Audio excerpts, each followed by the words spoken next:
96.03, fuel sensor voltage incorrect. What am I looking at? Well, what I'm actually looking at here is a diagnostic trouble code list from Trucks Manual something. Hang on here. Truckmanualshub.com. Well, these are general truck codes, and if I remember right, let me back this up. Come on. Updated John Deere, excuse me, codes. You heard me right. Updated John Deere truck codes from Truck Manuals Hub. I think this says at Gmail, but .com is what I had on the other one. Now, why do I have this in here?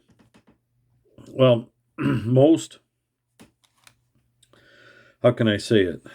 The SPN, suspect parameter number, and the FMi, fault mode indicator, fancy words for the problem, the suspected problem, and what's happening. It's tough to say it in normal words. Fault mode indicator. Anyway, especially in the John Deere world, they put a point, a dot in there. So if I have 4 zeros, a 96, and a .03, so it's FMI of 03. .03 is your FMI, fault mode, what the problem actually is, of some sort. It may be in range, and a 03 would be something out of range. It says it voltage incorrect. So each of the fault mode indicators up to 21, I think, and then they skip and go to 31, which means not my problem, literally. And yeah, it's something that's kind of like saying that it's proprietary. But 03 might be a short. Well, there's 1, 2, 3, up through continuously, I think up through 14. I'd have to go to another screen here, and that'd wipe me out here. But that'll just give you an idea what they're looking at. Diagnostic DTC, Diagnostic Trouble Codes list. We've got a bunch of them here too. 158.00, regulated voltage above 18 volts. Check alternator wiring and connections. Got a problem with your alternator. Regulated voltage below 8 volt. Okay, same thing. Check alternator wiring and connections. That one's a 158.01. Oh, look at that spectrum on something. So I have a 158.00, meaning high voltage, 0.01, 158.01.01, regulated voltage below 8, 168.00, battery voltage, okay, regulated voltage, alternator side, battery voltage now, 168.16, battery voltage between 16 and 18 volt.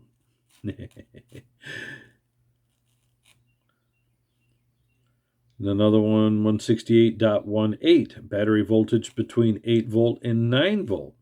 Now, I have the DTC descriptions here with this. It doesn't tell you how to fix it. It doesn't tell you where.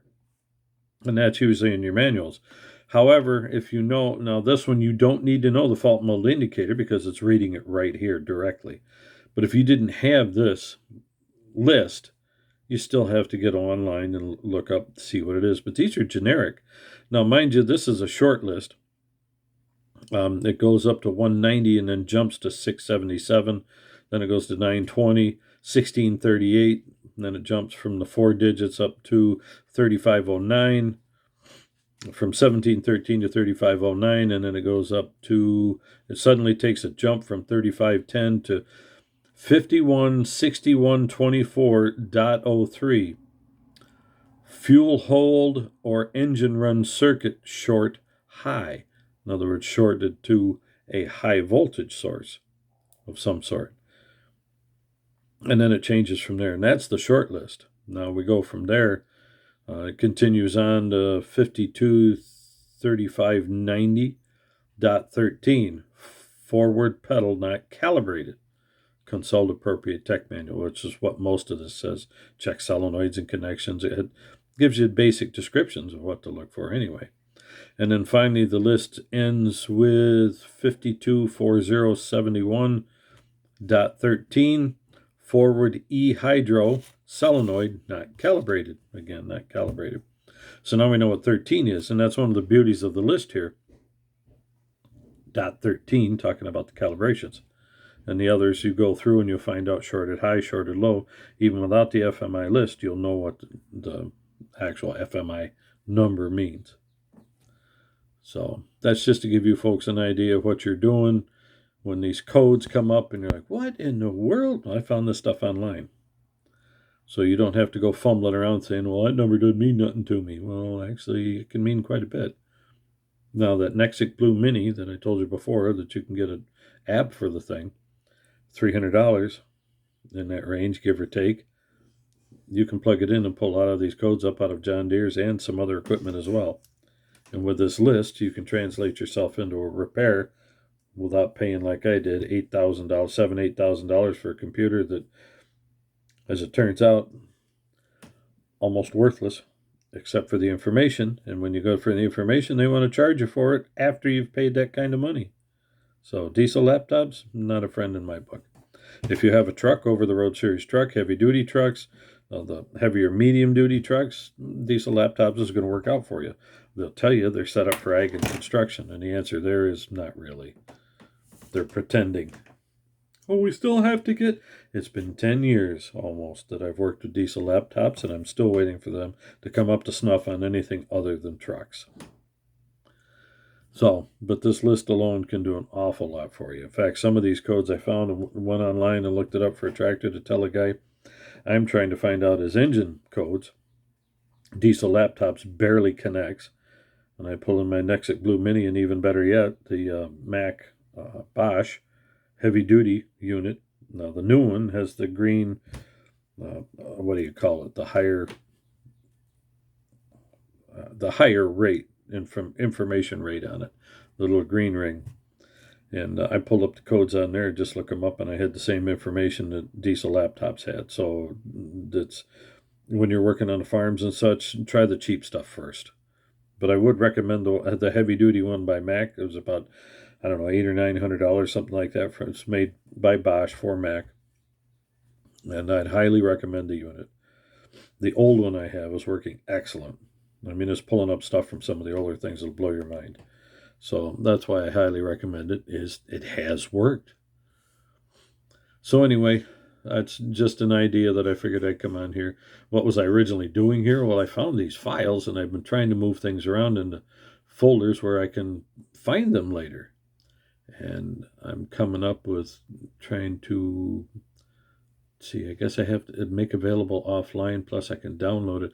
I'm trying to move these things into a single folder where I can say this is the HD folder or tech folder or tractor folder or small engine folders. And that's what I was doing with the information just on my phone and the tablet and the computer. Because some of the stuff they'll send from Gen Sales and others, e-manuals online, and e-manuals and another one, I can't remember the name of it. They're foreign. So you may or may not be able to get that because my card company tells me from the local bank that no, we aren't allowing this unless you call in and give them special permission because you trust them. They don't. If it's out of the country, you're probably not getting it unless you have a general credit card. But I've downloaded a lot of those manuals on all three. Now the phone, it's almost worthless, but if you're out in the field and something happens and the phone's in your pocket, maybe you'll have to blow it up and expand it so you're moving the screen all over the place, and it'll be a pain. You'll have the information. So the computer and the tablet, well, even the phone, if I had a printer there, I can print the information out. And that's one of the reasons I still keep it on the phone. All else fails, it's a little Bluetooth printer.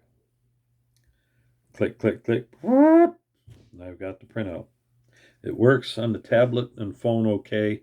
If I plug it in direct, it works 100% on the computer. Computer has Bluetooth, but apparently diesel laptops wasn't nice enough to update their Bluetooth, so it won't connect to many modern printers. Yes, the other one's a thermal printer that I take with me on the road. I forgot the name of it. Some cheap little HPRT, I think it is. It works good. Tells you it has special technology to prevent the paper from crinkling and rolling up. No, it doesn't. But the copies come out pretty nice for the most part. Anyway, that's your information for today. We're going just past 10 minutes. I figured it'd be relatively short compared to some of my others.